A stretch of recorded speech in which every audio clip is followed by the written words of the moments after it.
Bien, moi je vous propose d'essayer de réfléchir ensemble, donc notamment en prenant comme référence les explications de la Chassidoute sur la finalité de la création et sur la notion de venue du Mashiach, qui est souvent une notion galvaudée, que bien souvent n'est pas perçue dans sa dimension véritable telle qu'elle est exposée dans la Torah. Donc, il y a une première idée de laquelle on peut démarrer, c'est que vous constatez que la philosophie religieuse du judaïsme, qui est la seule philosophie révélée, est la seule à intégrer une dimension matérielle. Vous voyez que lorsque les hommes construisent une philosophie religieuse par eux-mêmes, quelle que soit par ailleurs leur référence socio-culturelle, qui vivent en Occident ou qui vivent en Orient, vous voyez qu'un homme qui ne bénéficie pas de la révélation et qui réfléchit par ses propres moyens arrive à la conclusion que le monde matériel est dangereux pour approcher Dieu. Et que donc on approche Dieu en rejetant la matière du monde. Donc en Occident, on ira s'enfermer dans un monastère, ou en Orient, on ira s'isoler en haut de la montagne. Vous voyez que la réaction de l'homme est une réaction de rejet de la matière du monde. Et on pourrait dire même que cette démarche est entérinée par la Torah, puisque dans la révélation du mont Sinaï, il y a 613 mitzvot pour les juifs, mais également 7 mitzvot pour les goïms. Et vous voyez que les 7 mitzvot des goïms n'ont aucune dimension matérielle. Ce sont purement des valeurs morales. Un goï n'a pas d'obligation envers la matière du monde. Ce qu'on lui demande simplement, la mission qui lui est confiée par Dieu, puisque la révélation du Sinaï est une révélation universelle, non pas une révélation réservée au peuple juif. Donc le rôle des nations du monde, c'est de maintenir la moralité dans le monde, de façon à bâtir dans le monde un cadre favorable pour que la mission d'Israël puisse être réalisée. Et donc vous voyez que, en contre-pied de tout ça, vraiment à l'autre opposé, vous avez le judaïsme où systématiquement et toujours rechercher une dimension matérielle. Vous voyez que par exemple, le Shabbat, on pourrait penser que le Shabbat c'est un jour d'élévation morale, donc on peut comprendre qu'on intègre dans le Shabbat la prière, l'étude de la Torah. Vous voyez que la Torah nous dit que le Shabbat, il faut également avoir un repas plus copieux que pendant la semaine. Même si, finalement, l'aspect gastronomique des choses ne reflète pas nécessairement toute l'élévation morale du Shabbat. Même plus encore, vous voyez que, par exemple, le Rambam nous dit, dans le Moreh Nevuchim, dans le Guide des Égarés, le Rambam nous dit, qu'est-ce que ça veut dire aimer Dieu? Le Rambam nous dit aimer Dieu, ça veut dire que si vous marchez dans la rue et que vous croisez une personne qui vous est chère, alors vous allez sentir votre cœur qui bat plus vite en voyant cette personne. Et donc le Rambam nous dit aimer Dieu, ça veut dire faire en sorte que son cœur batte plus vite par amour de Dieu. Vous voyez que le Rambam arrive à nous exprimer l'amour de Dieu qui est purement un sentiment, sous la forme de pulsations cardiaques, sous la forme de quelque chose de physique, de matériel. Donc vous voyez que finalement, la mission d'Israël est une mission qui s'exerce essentiellement envers la matérialité du monde. C'est là que nous arrivons à la oui. On ne voit pas que tous les grands rabbins, peut-être pas de notre temps, mais avant ils essayaient de se détacher de la matérialité au maximum. On peut pas. On peut pas. On peut pas se détacher de la matérialité. On met les tefilines tous les jours, qui sont faits avec des bouts de cuir. Le bout de cuir, il doit être fait de telle façon. Il faut qu'il ait telle dimension. Si on échappe à ces dimensions, on n'accomplit pas la mitzvah. Les tzitzit ont des dimensions précises. Toutes nos mitzvot ont des dimensions précises. On ne peut pas échapper à la matière. C'est impossible. Pourquoi ils voulaient s'en éloigner? Alors, personne, je ne connais pas des chachamim qui ont arrêté de mettre les tefilines, ou qui ont arrêté de mettre les tzitzit, ou qui ont arrêté d'accomplir toutes les mitzvot matérielles. Toutes les mitzvot sont systématiquement des mitzvot matérielles. Nous n'avons pas de mitzvot qui sont purement spirituelles. Il y a des grands qui ne mangeaient pas certaines nourritures parce que c'était trop bon, par peur de... C'est autre chose. Ça, c'est autre chose. Ça, c'est autre chose. Ça veut dire que lorsqu'on estime qu'on est surmonté une certaine épreuve et qu'on a du mal à la surmonter, bon, à ce moment-là, on peut prendre une distance par rapport à la matière. Mais à ma connaissance, personne n'a arrêté de manger purement et simplement. C'est pas possible. Donc, le recours à la matière est un recours systématique. En tout cas, vous voyez que toutes les mitzvot ont toujours une définition matérielle. Et donc, on en arrive à cette question de la finalité de la création. Vous voyez que les chachamim de la Kabbalah en particulier se posent la question, pourquoi est-ce que Dieu a créé un monde ? Vous voyez que la question est difficile parce que, ou bien on dit, Dieu avait besoin de ce monde, Dieu satisfait un besoin par la création du monde, auquel cas, tant que le monde n'est pas créé, il y a un besoin de Dieu qui n'est pas satisfait. Si son besoin n'est pas satisfait, c'est qu'il n'est pas parfait. Donc c'est un peu difficile de dire ça à propos de Dieu. Et puis si on dit que le monde est inutile, vous voyez que c'est tout aussi difficile de dire que Dieu a fait un acte inutile. Donc finalement, comment est-ce qu'on peut définir la raison d'être de la création ? Alors dans la tradition chassidique, on trouve une image.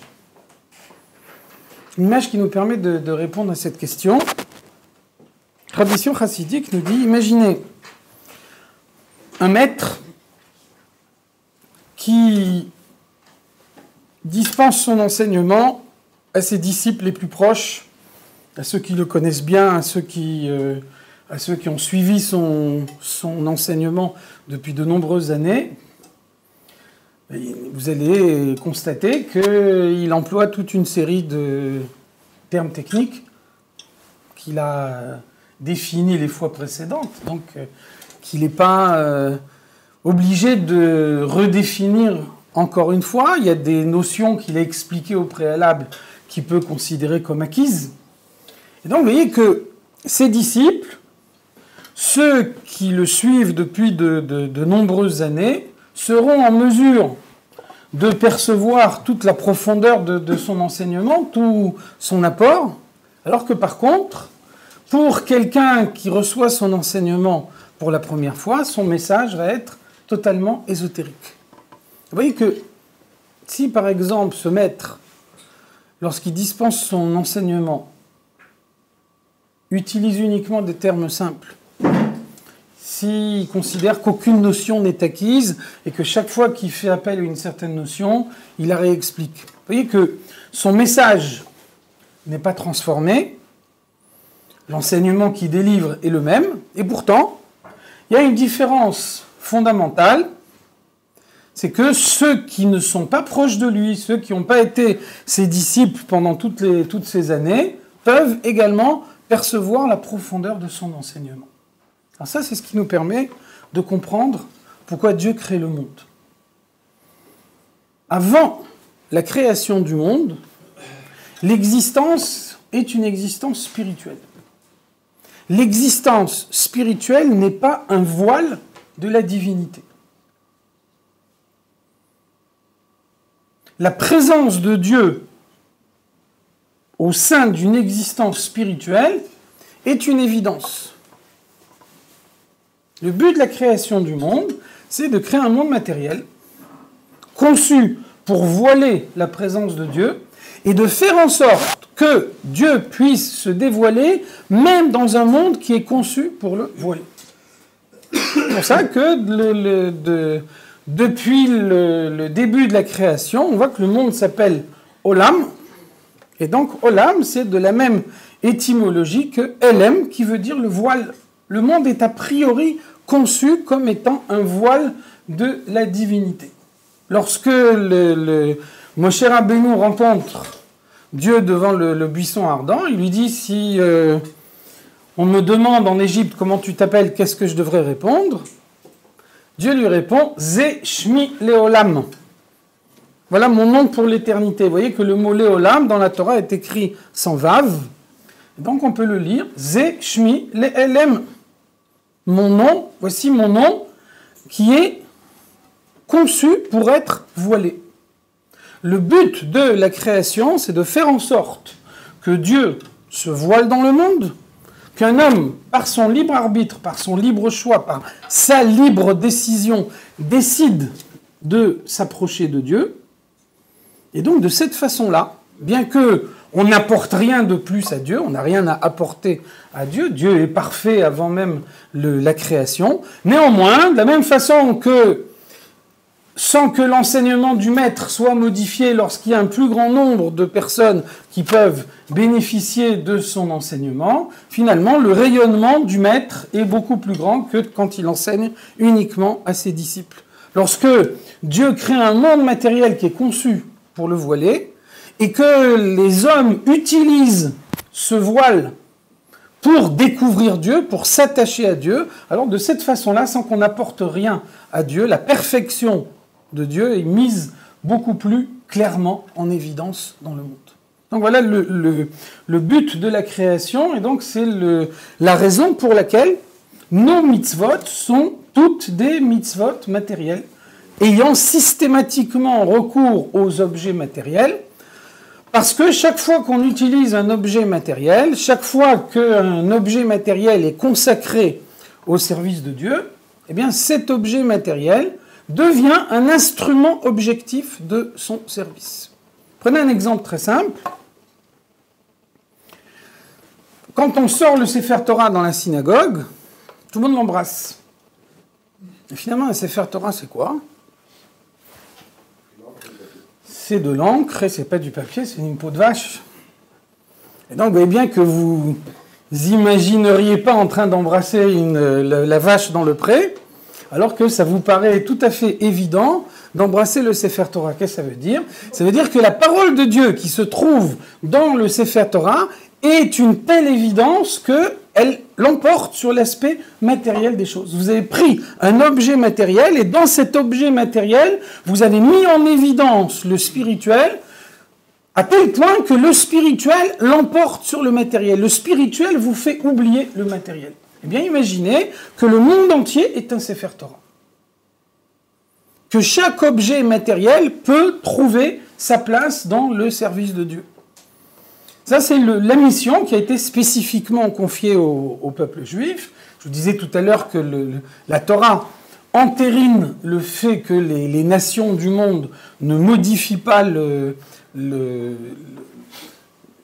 matière du monde, que ce rôle de transformation de la matière du monde soit confié spécifiquement au peuple juif. Très simplement,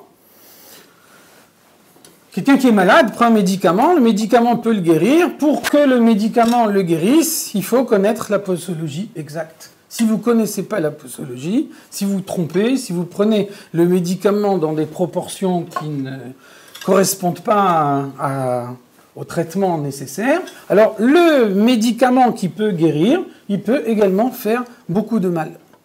Les nations du monde qui n'ont pas eu la révélation de Dieu n'ont pas le mode d'emploi de la matière du monde. C'est la raison pour laquelle, pour eux, le moyen de s'élever vers Dieu, c'est le rejet de la matière. Par contre, nous avons la Torah. La Torah, c'est le mode d'emploi de la matière du monde. Et donc, la Torah nous indique de quelle manière chaque objet matériel peut trouver sa place dans le service de Dieu, de façon à ce que le monde entier devienne ce grand Sefer Torah. Et donc, je parlais tout à l'heure de la venue du Mashiach. La venue du Mashiach, c'est le moment où chaque objet matériel aura trouvé sa place dans le service de Dieu. Ça, c'est une notion fondamentale, parce que l'un des contresens les plus courants, c'est qu'on pense que la venue du Mashiach est une récompense. Dans un premier temps, on demande au peuple juif d'assumer une certaine mission. Et donc, lorsque cette mission aura été menée à bien, dans un second temps, viendra la récompense qui sera la venue du Mashiach. La venue du Mashiach n'est pas une récompense, c'est l'aboutissement de la création. Ça veut dire que tant que le Mashiach n'est pas là, nous sommes uniquement dans une phase préalable de la création, puisque Dieu a créé le monde pour que chaque objet matériel soit le reflet de sa présence. Actuellement, Dieu est encore voilé dans le monde, ça veut dire que nous n'avons pas encore atteint la finalité de la création. Donc nous sommes dans une phase préalable à la volonté de Dieu qui a présidé à la création, et la venue du Mashiach ne sera pas la récompense, ce sera l'aboutissement final, la réalisation de ce que Dieu a voulu au moment où il a créé le monde.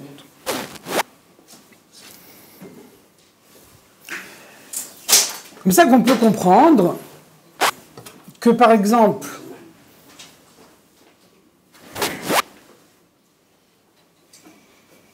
dès la création du monde, lorsque le monde commence à exister,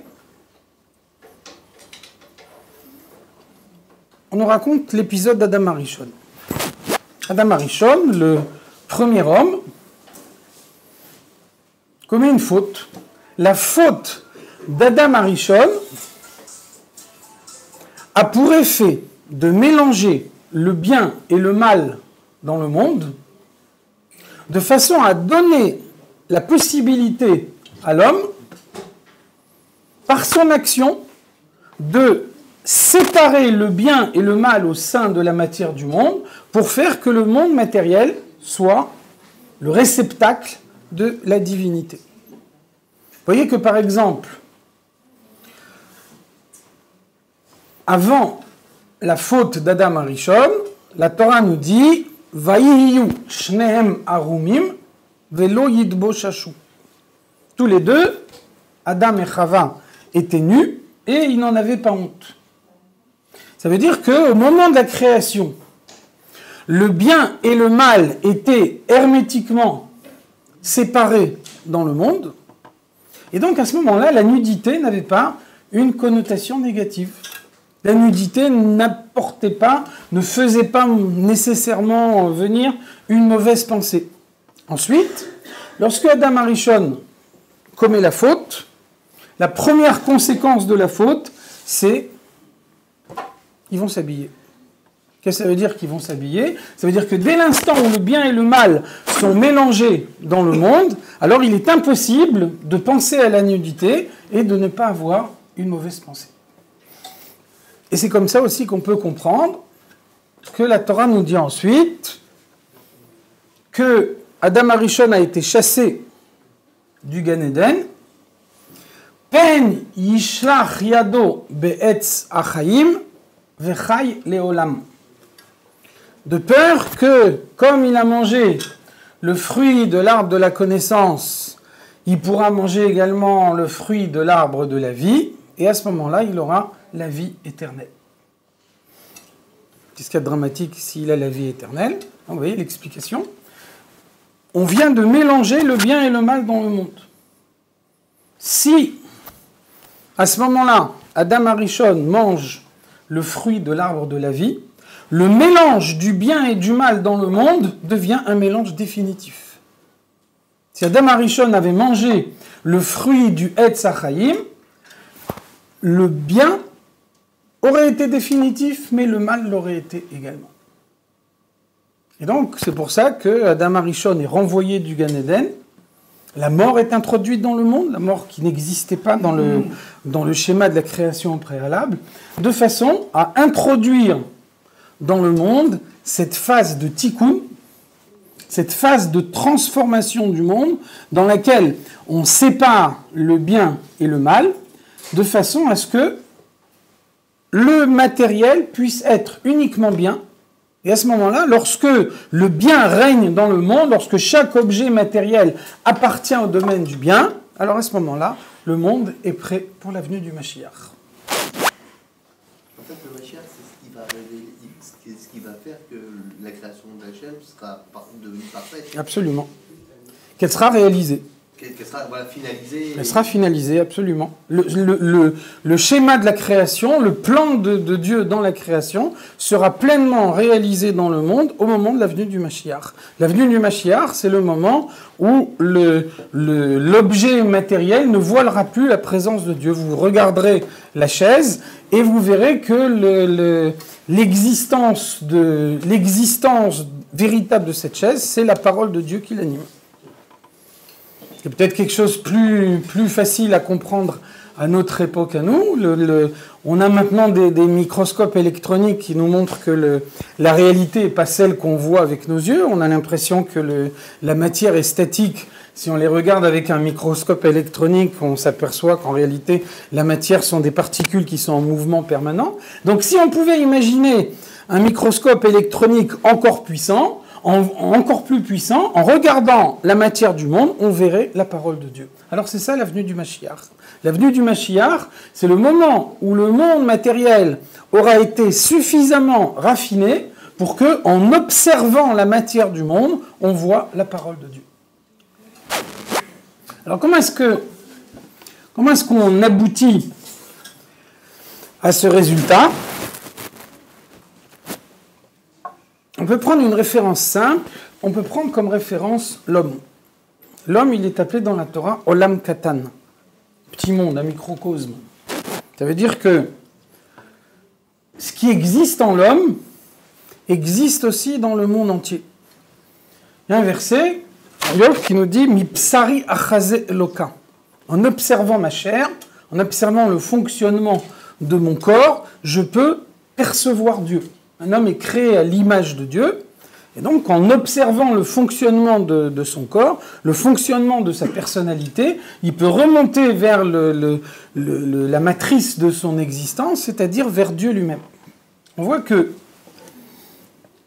la personnalité de l'homme est organisée autour de 3 pôles. L'intellect, les sentiments et l'action concrète.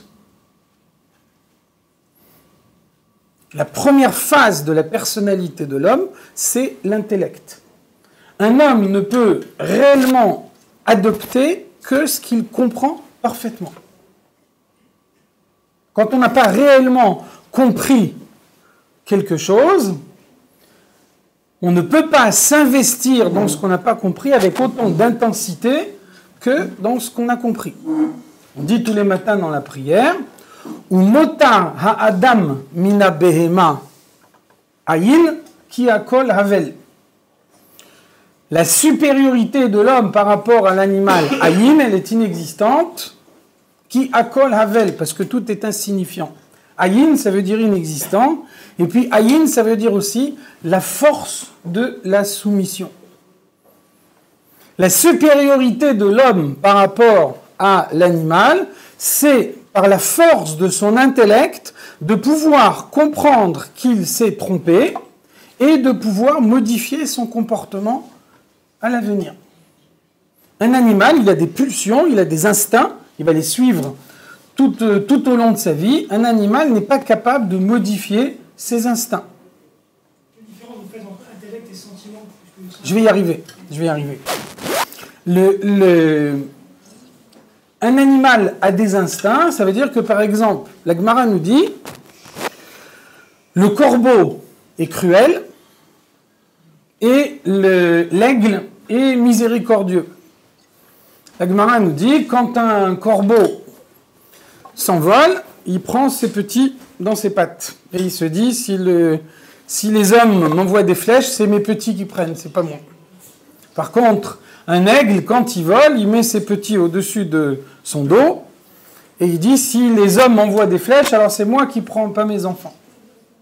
Donc vous voyez que la Torah constate la cruauté du corbeau, elle constate la miséricorde de l'aigle, et on ne nous dit pas que l'aigle est récompensé parce qu'il est miséricordieux ou que le corbeau est puni parce qu'il est cruel. Ils ont des instincts, ils ont été créés de cette façon-là, et donc ils ne sont pas récompensés et ils ne sont pas punis. Un homme a la possibilité de modifier son comportement. Il a la possibilité de prendre conscience intellectuellement de son erreur et de décider de modifier son comportement à l'avenir. Donc la force la plus profonde, la force qui modifie l'homme profondément, c'est son intellect. C'est là que le sentiment intervient. Qu'est-ce que c'est que le sentiment ? Le sentiment, c'est la preuve que l'intellect est parvenu à maturité. Lorsque la compréhension intellectuelle est parvenue à maturité, elle produit un sentiment, et le sentiment est la preuve que la compréhension est une réelle compréhension. Quand une compréhension est approximative, alors elle ne peut pas modifier profondément la personnalité de l'homme au point de susciter en lui une attirance ou un rejet de ce qui a été compris, dans un sens positif ou dans un sens négatif. Par contre, lorsque la réflexion est aboutie, l'aboutissement de la compréhension permet de donner naissance à un sentiment. Ça, c'est un principe extrêmement important, parce que, vous voyez qu'on nous dit dans la Torah, « Ve'ahavta et Hashem Elokecha » tu aimeras l'Éternel ton Dieu. « Ve'ahavta l'ereyacha kamocha » tu aimeras ton prochain comme toi-même. Et finalement, vous voyez que c'est très difficile de donner l'ordre d'éprouver un sentiment. Un sentiment, ça ne se dicte pas. Si vous n'aimez pas quelqu'un, on peut vous dire « je t'ordonne de l'aimer ». Et si vous ne l'aimez pas, c'est très difficile de pouvoir faire naître en soi un sentiment d'amour que l'on n'éprouve pas. Et donc, il faut dire que lorsque la Torah nous dit « ve'ahavta », lorsque la Torah donne une mitzvah d'un sentiment, ce que la Torah nous dit en réalité, c'est qu'il faut comprendre. Ve'ahavta et Hashem Elokecha, ça veut dire comprends la grandeur de Dieu. Étudie la Torah qui te décrit la grandeur de Dieu. Lorsque ta compréhension sera parvenue à maturité, alors à ce moment-là, elle donnera naissance à un sentiment d'amour de Dieu. Si ce que tu as étudié de la Torah n'est pas suffisant pour faire naître en toi un sentiment d'amour de Dieu, ça veut dire que ta réflexion n'est pas aboutie et que donc il faut étudier encore. Et donc vous voyez qu'en tout état de cause, Ve'ahavta n'est pas une mitzvah du sentiment, c'est une mitzvah de l'intellect. Il ne faut jamais commencer par le sentiment. Le sentiment est un produit de l'intellect, à tel point qu'on peut dire, si le sentiment n'est pas un produit de l'intellect, si le sentiment est un sentiment naturel, ce sentiment est un sentiment animal, qui n'est pas très différent de la cruauté du corbeau ou de la miséricorde. Vis-à-vis aux enfants, c'est intellectuel, Pardon ? vis-à-vis de l'amour de l'enfant. Tous les sentiments sont des sentiments réfléchis. Quand un sentiment n'est pas réfléchi, c'est un sentiment animal. Un exemple. L'amour des enfants, c'est instinctif. L'amour des enfants, la Torah nous dit de quelle manière on doit aimer ses enfants. Ça veut dire que C'est instinctif, c'est animal. Alors, justement, il faut dépasser le niveau instinctif pour arriver à structurer le sentiment en le faisant sous-tendre par une compréhension de la Torah. L'amour des enfants, ce n'est pas une notion qui est laissée au hasard, comme rien n'est laissé au hasard dans la Torah. Si on dit, par exemple, le Shabbat, il faut se reposer, il y aura autant de définitions du repos que de personnes. Donc quand la Torah nous dit se reposer le Shabbat, la Torah nous définit très précisément qu'est-ce que ça veut dire se reposer. Ça veut dire que si vous avez une armoire normande à la maison qui pèse 500 kilos et que vous voulez passer le Shabbat à la passer d'un mur à l'autre, à la fin du Shabbat, vous serez épuisé, mais vous n'aurez pas transgressé le Shabbat. Si par contre vous appuyez sur un bouton électrique, vous ne serez pas fatigué du tout, mais vous avez transgressé le Shabbat. Donc la notion de repos est définie par la Torah, elle n'est pas laissée au hasard, c'est valable pour tout. Le sentiment qu'on peut éprouver envers ses enfants, tous les sentiments en général sont des sentiments réfléchis. C'est uniquement dans la mesure où un sentiment est un sentiment réfléchi qui peut avoir sa place dans le service de Dieu. Un exemple, vous connaissez tous ce midrash. Le Midrash nous dit Avram Avinu reçoit des invités chez lui à la maison. Et puis, il leur sert à manger. Et quand ils arrivent à la fin du repas, il leur dit maintenant, il faut remercier Dieu. Parce que tout ce que vous venez de manger appartient à Dieu. S'ils remercient Dieu, il n'y a pas de problème. S'ils refusent de remercier Dieu, alors à ce moment-là, Avram leur dit, il faut payer. Et donc là, il leur sert la facture. Et les prix sont exorbitants. Les gens lui disent, mais on n'a jamais payé ce que tu nous as servi à des prix pareils. Avram leur dit ici, on est dans le désert. Dans le désert, tout coûte plus cher. Donc c'est ça ce qu'il faut payer. Donc pourquoi le Midrash a besoin de nous raconter ça? Quel est le message que le Midrash cherche à véhiculer ici? Le Midrash nous dit la chose suivante. Avram reçoit une mission de Dieu. Avram vit dans une génération intégralement idolâtre, et Avram reçoit la mission d'expliquer à un monde idolâtre que Dieu existe. Avram possède un sentiment naturel qui est le sentiment de la bonté. C'est sa nature. Et donc, lorsqu'il doit expliquer aux hommes que Dieu existe, alors il se sert de ce qui est chez lui le plus naturel, c'est-à-dire sa bonté. Et donc il reçoit les gens chez lui à la maison et il utilise le repas qu'il leur sert pour leur expliquer que Dieu existe. Ce sentiment n'est pas un sentiment naturel. Ça n'est pas uniquement l'expression de la bonté naturelle d'Abraham. C'est un sentiment qui est sous-tendu par une compréhension. Abraham a une mission, il doit expliquer au monde que Dieu existe, et donc il utilise le sentiment comme un moyen de véhiculer le message de l'existence de Dieu. Si maintenant quelqu'un lui dit « ton message ne m'intéresse pas, je ne veux pas m'intéresser à Dieu », la bonté d'Abraham devient inutile. Cette bonté naturelle qu'il a en lui ne lui a pas permis de faire comprendre que Dieu existe, elle n'a plus raison d'être. À ce moment-là, il devient cruel. Paye-moi au prix fort. Donc vous voyez que le sentiment n'est jamais un sentiment naturel. Le sentiment qui est un sentiment positif, c'est celui qui est sous-tendu par une compréhension.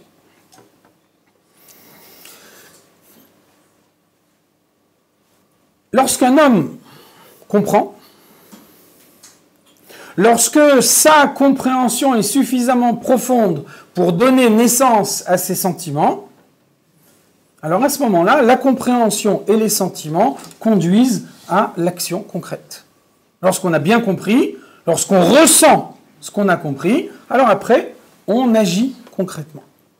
Vous voyez que tous les comportements de l'homme doivent systématiquement passer par ces trois étapes. Pardon ? La crainte est un sentiment. L'amour et la crainte sont des sentiments. Donc de la même façon qu'il y a des thèmes de réflexion dans la Torah qui provoquent l'amour, il y a des thèmes de réflexion dans la Torah qui provoquent la crainte. Lorsqu'on étudie la Torah et que la Torah nous décrit la manière dont Dieu est bon envers chacun, la manière dont Dieu règle par sa providence le moindre détail de la vie de chacun, la réflexion à ces thèmes que la Torah développe permet de réveiller en soi l'amour de Dieu. Lorsque la Torah nous décrit l'infinie grandeur de Dieu et la petitesse de l'homme par rapport à Dieu, ça, ce sont des thèmes de réflexion qui doivent suggérer à l'homme la crainte. Et donc, on a besoin à la fois de l'amour et de la crainte. Le Zohar nous dit que l'amour et la crainte de Dieu sont comparés aux deux ailes d'un oiseau. Et on voit que dans la Mishnah nous dit « Nital agafea kshera ». Si vous avez un oiseau qui est amputé de ses deux ailes, cet oiseau reste kasher. La halakha n'est pas tranchée dans ce sens-là, mais c'est ce que dit la Mishnah. Ça veut dire que les ailes ne sont pas des organes vitaux, donc la cacheroute de l'animal n'est pas remise en cause. Néanmoins, vous voyez bien qu'un oiseau qui est amputé de ses ailes ne peut pas voler. De la même façon, une mitzvah qui est accomplie sans amour et sans crainte de Dieu peut être une mitzvah parfaite, mais cette mitzvah ne monte pas vers Dieu. Cette mitzvah n'a pas la possibilité de l'élévation. Quand tu fais une mitzvah, Est-ce qu'il y a des sentiments négatifs? Je comprends pas. Pourquoi? Pourquoi il y a des... Quand vous avez dit qu'Abraham, il a reçu et il a rappelé faire la prière pour remercier Dieu. Est-ce que c'était pas pour lui, c'était pas déjà une mitzvah de faire amener les autres à la Torah? La mitzvah n'est pas pour lui, la mitzvah elle est pour les autres. La mitzvah elle est pour les autres. La mission qu'il avait, elle n'était pas envers lui. Dieu ne lui demandait pas, lui, de prendre conscience de son existence. Voilà. Abraham, il avait d'ores et déjà pris conscience de l'existence de Dieu. Mais sa mission, c'était de faire en sorte que sa prise de conscience à lui soit également celle de toute sa génération. Elle n'est pas en compte pour lui. Non, lui, il était parfaitement conscient de l'existence de Dieu. Au contraire, c'était le message qu'il devait apporter aux autres. Et le sentiment, on parlait des enfants. J'avais dit les sentiments des enfants.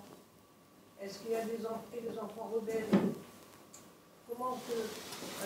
Alors bon, ça c'est un autre sujet. On ne peut pas s'éparpiller à ce point-là. Vous avez raison. C'est une question qui se pose et qui mérite de lui consacrer une étude spécifique. Mais donc, en tout cas, ce qu'on peut dire, c'est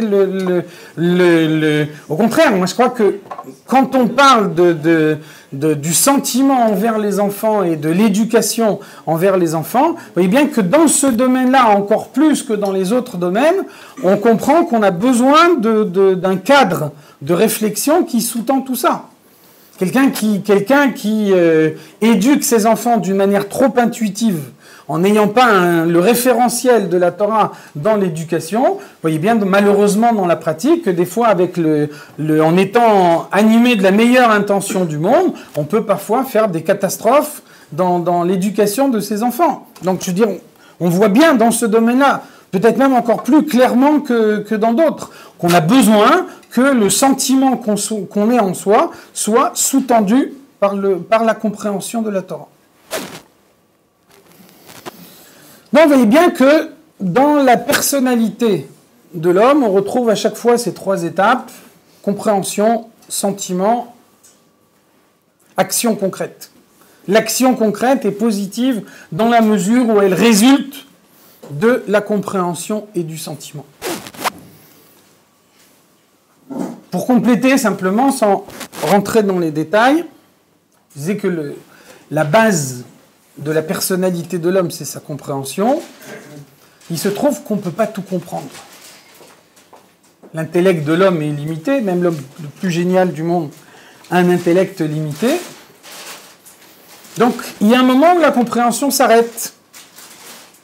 Et donc, comment est-ce qu'on peut relayer la compréhension quand elle s'arrête, quand on sait que toute la personnalité de l'homme est basée sur sa compréhension? Donc c'est pour ça que Dieu a mis en nous une force qui s'appelle la Emouna. La Emouna, la foi. La Emouna, c'est ce qui permet à un homme de faire ce qu'il n'a pas compris avec autant d'intensité que s'il l'avait compris. Pardon? Non. Encore une fois, le sentiment est le produit de la réflexion, le produit de la compréhension. Là, on parle justement de ce que vous ne pouvez pas comprendre, quelque chose qui dépasse votre compréhension. Donc là où la compréhension s'arrête, elle est relayée par la foi. Et la foi permet à un homme de s'investir profondément dans quelque chose qu'il n'a pas compris. C'est pour ça que Dieu donne cette force de la Emouna à l'homme qui est indispensable compte tenu des limites de l'homme qui font qu'il ne peut pas tout comprendre. Et ça veut dire que on étudie la Torah tout au long de sa vie, on étudie la Torah. Le but de l'étude, c'est de faire que des choses qu'on a fait jusqu'à maintenant par Emouna, au fur et à mesure, on peut les faire par compréhension.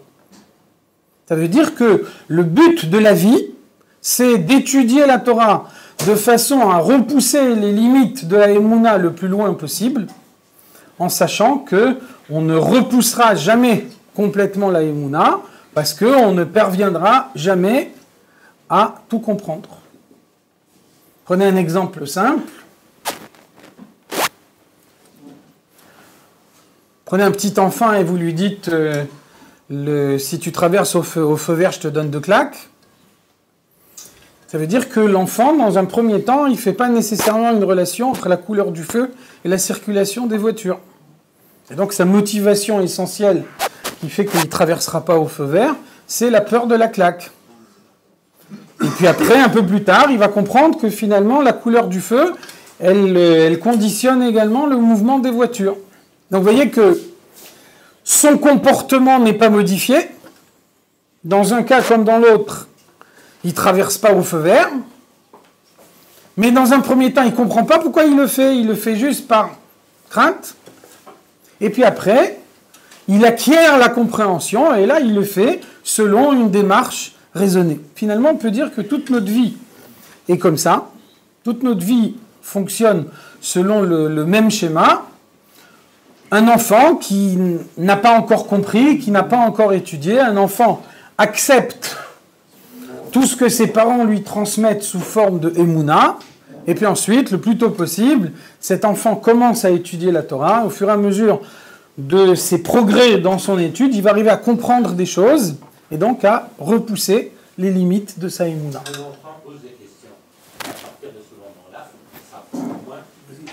Un enfant, il pose des questions, mais un enfant qui n'est pas bar mitzvah n'a pas la maturité intellectuelle qui lui permet de comprendre. Donc c'est normal qu'il exprime sa curiosité, c'est normal qu'il cherche une explication, mais on ne peut pas lui donner l'approche intellectuelle qu'on donnera à un adulte. Un enfant a des manifestations sentimentales qui sont débordantes par rapport à sa compréhension intellectuelle. Tout le monde a connu la frustration d'acheter un beau jouet à un enfant qui joue avec l'emballage et qui laisse le jouet de côté. Ça veut dire chez lui, la phase sentimentale l'emporte sur la phase intellectuelle. Donc il n'a pas l'analyse des choses, et si l'emballage lui paraît plus joli, eh ben, il va jouer avec l'emballage et il laissera le jouet de côté. Est-ce que la conviction, vous la mettez dans les moulins? La conviction, c'est le moment où l'intellect est rentré profondément en soi. La conviction, c'est le stade le plus haut de la compréhension. C'est pour ça que c'est écrit dans la Torah, Vera Adam yada et Chava. Adam a connu Chava. Rashi nous dit que ça veut dire Vera Adam yada et Chava, ça veut dire qu'ils ont eu un enfant. Il a pris conscience de... Donc qu'est-ce que ça veut dire yada, ça veut dire connaître. Donc qu'est-ce que ça veut dire la naissance d'un enfant? La naissance d'un enfant, c'est que l'enfant, il a une existence unique dans laquelle l'apport du père et l'apport de la mère deviennent indissociables.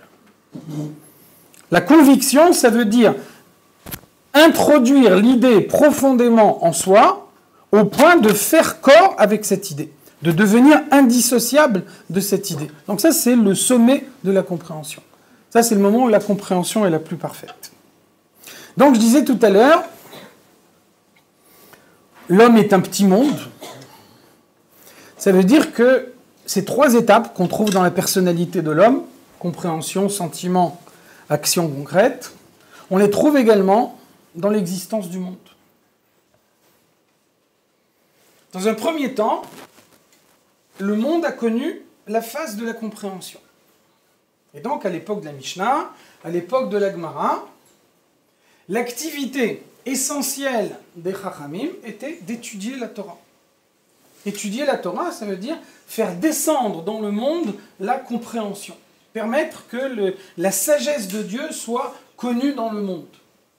Et c'est pour ça qu'on voit, par exemple, que les Chachamim de la Mishnah et de la Gemara ne priaient pratiquement pas. La Mishnah nous dit, Rabbi Yehuda Nassi, une fois tous les 30 jours, il passait la main sur ses yeux et ça, c'était sa prière. Il ne priait pas plus que ça. Plus encore, on voit dans la Gemara Brachot que lorsque un des Chachamim se met à prier, alors les autres Chachamim lui disent, pourquoi tu perds ton temps? Pourquoi tu abandonnes Chaye Olam, la vie éternelle, pour te préoccuper de Chaye Sha'a, la vie passagère. Rashi nous dit, Chaye Olam, la vie éternelle, c'est l'étude de la Torah. L'étude de la Torah s'appelle Chaye Olam parce qu'on sait que la Torah ne bouge pas, on sait que la Torah elle est toujours la même. La Torah qu'on a aujourd'hui, c'est la Torah qu'on aura demain, c'est la Torah qu'on a eue hier. Par contre, Chaye Sha'a, la vie passagère, c'est la prière, parce que la prière, c'est ce qui permet à un homme de formuler ses besoins à Dieu. Et donc, un homme, aujourd'hui, il a besoin de quelque chose, hier, il avait besoin d'une autre chose, et demain, il aura encore besoin d'une troisième chose. Vous voyez que les Chachamim nous disent, pourquoi perdre du temps à prier, alors que on peut se consacrer à l'étude de la Torah. Donc, à l'époque du Talmud, le monde était dans la phase de compréhension. Le but, c'était de faire descendre dans le monde la compréhension de Dieu. Et donc, il n'y avait pas de temps pour autre chose que comprendre. Il fallait obtenir la Mishnah, la Gemara, la connaissance de la volonté de Dieu, tous les raisonnements de la Torah. Et puis, on voit un changement fondamental à l'époque du Harizal. Le Harizal développe la notion de prière. Le Harizal souligne l'importance de la prière. La plupart des Sidurim, chez les Sfaradim notamment, sont basés sur les enseignements du Harizal. C'est le Harizal qui montre l'importance de la prière. La prière, c'est ce qui permet de développer les sentiments. La prière, c'est ce qu'on fait le matin. Avant toute autre chose, on n'a pas le droit de faire quoi que ce soit tant qu'on n'a pas prié, parce qu'il faut arriver à faire parvenir sa compréhension à la maturité, de façon à éveiller en soi l'amour et la crainte de Dieu, qui font que tout au long de la journée, on pourra mettre en évidence la présence de Dieu dans les objets matériels du monde. Il y a un verset qui nous dit « Chedlu lachem mina adam hazeh asher nishmato be'apo » Méfiez-vous d'un homme dont la neshama, dont l'âme se trouve uniquement dans les narines. De la même façon que lorsque Adam Arishon a été créé, on a introduit sa neshama en lui par ses narines. De la même façon, quand on va dormir, la neshama quitte le corps par les narines. Et le matin, quand on se réveille, la neshama rentre de nouveau par les narines. Et donc c'est la prière qui fait que la neshama se répand dans tout le corps.